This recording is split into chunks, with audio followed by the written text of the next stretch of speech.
Hey you! Do you remember that video I did on the when you hold the two pistols and your two hands? The dual wielding video. You guys remember that video I did? Well, a lot of you guys had things to share with me and stuff to tell me. You guys said a lot of things in the comments. There's some pretty cool things. There were some not so cool things. And I think it would be pretty fun to go over them in a video and give my thoughts, my opinions, to a couple of the comments that I thought were noteworthy. So here we are. This is that video. I'm gonna read the comments now. Let's get it. Damage drop-off doesn't mean jack when you're getting a one-tap from just controlling your shots at 80 meters, and conversions are easily the most accurate dualies in the game. Okay, I agree with the last part. The conversions are easily the most accurate dualies in the game. But like, come on. When are we gonna take some, like, self-responsibility here and not just blame the game or something being overpowered? If you are getting one-tapped from 80 meters, you're either very, very unlucky, or you're standing still out in the open. Because it's not happening that consistently, or it wasn't happening that consistently, that you could get shots that far. And if you mean people just spamming shots at you, then I think we need to take a little bit of self-responsibility here. Because if you hear somebody just shooting shots at you from like 80 meters out, why are you still out there? Get to cover. You shouldn't even be in a position where you're out there long enough to, you know, get headshot eventually, because of course, if that guy's just crouching 80 meters away and spamming shots at you, eventually one of them will hit you. If it's a headshot or not, I don't know. I thought it was annoying to deal with at compounds, but never thought it needed a nerf. Just kinda like a fad that people would play with until sinking back into Mosin, snipers, and dolches. Yeah, this is kind of like the mentality that I had too. And this is a sentiment that I've seen a lot in this comment thread. While dual wield wasn't overpowered, it was very annoying to play against, which I totally understand as well. I mean, FMJ dual wield is very, very good. And I totally understand how you could get very annoyed fighting somebody who's running that. So yeah, that makes sense and I get that. I never thought they were OP, just frustrating that your opponent is just gambling in your direction and occasionally gets a one-tap at 20 to 30 meters. Just recently I got one-tapped at 30 meters through a floor and stairs. Another time I got one-tapped at 40 meters by dual Bornheims after I tagged them with a Mosin. RNG deaths in Hunt are the worst. I was essentially punished for flanking and challenging an opponent with dual pistols at mid-range, whilst behind cover.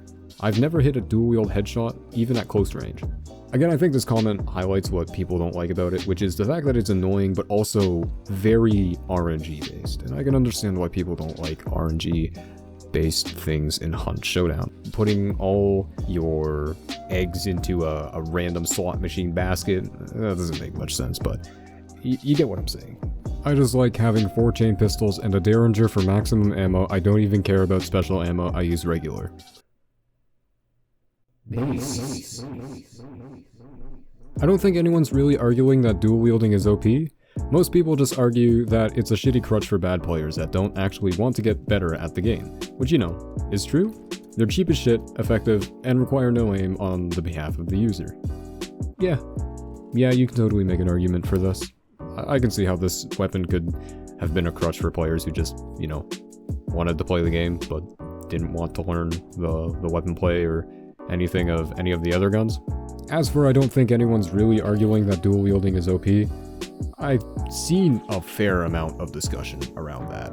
I mean, granted it's from Reddit, which take of that as you will, you know, but I mean, that's a pretty frequent place that people go to discuss and vent their opinions and stuff, and it came up enough that, you know, there were changes made to it for this new update. The wheel really got to you, huh? Did it?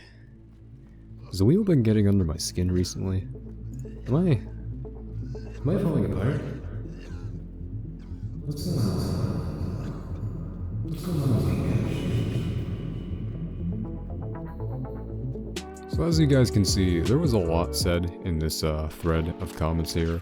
Many words, many points made here, and I've tried to summarize it here for the purpose of the video, and to make it a bit more digestible.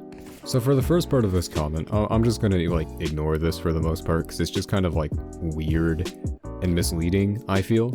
He took one of the quotes from the video where I was talking about how the other pistols, when dual wielded, are decent at best and lackluster at worst, which I still stand by, and I tried to press him on that, but apparently it had nothing to do with what he was talking about, so okay. But it does bring us into the main point of his argument, which was that I don't know how to fire the pistols correctly and with the right sequence.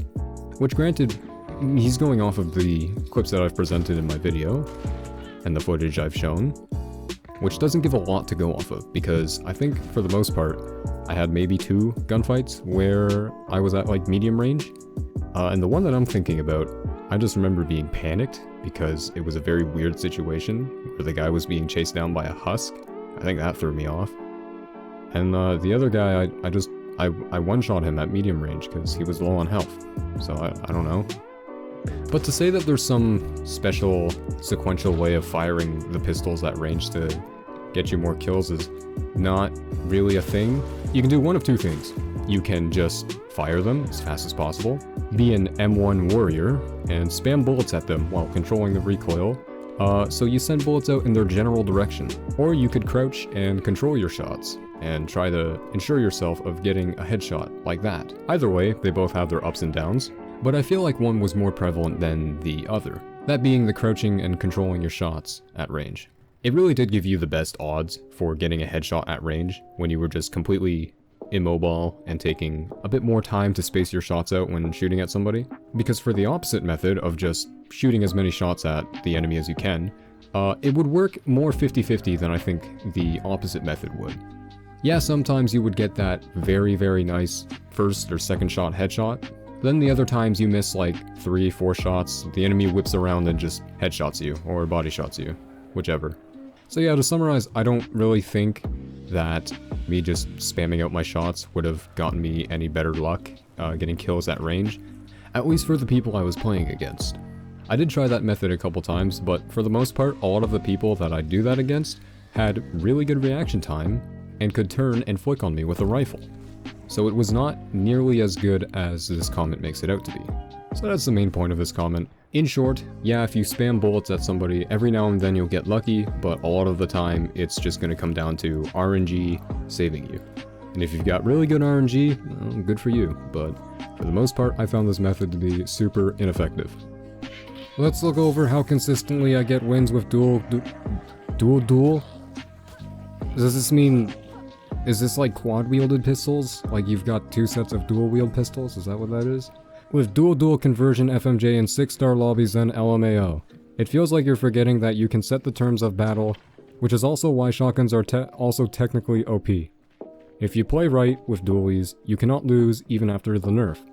They are too strong and needed a RPM nerf, not a boost to the RNG-ness. I'd be happier having them perfectly accurate but slightly faster than the stock variant instead of this RNG blink and you shoot twice mess. I mean, yeah, that's a real thing. You can totally set, to an extent, you can set the parameters of a fight and the tone of a fight. If you are short range and the players you're playing against are playing rifles and long range, odds are when you run right at them, they're just gonna fucking run away. That is the case with a lot of players in this game because of permadeath. Players running as soon as somebody approaches them is not specific to any rank. In fact, you see it in pretty much every rank pool, because people realize pretty quickly that if they're in a position where the gunfight is not favorable to them, they're probably going to lose. So they're obviously going to try and put themselves in the best position that they can be in. And for something like rifles, that involves running. So if you are using dual wield conversions, sure, you can set the tone of the fight, but you can only do it so much.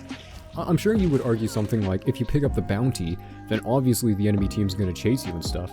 Which, yeah, they probably will, but you can get onto extract and feign extract. They'll probably push up a bit.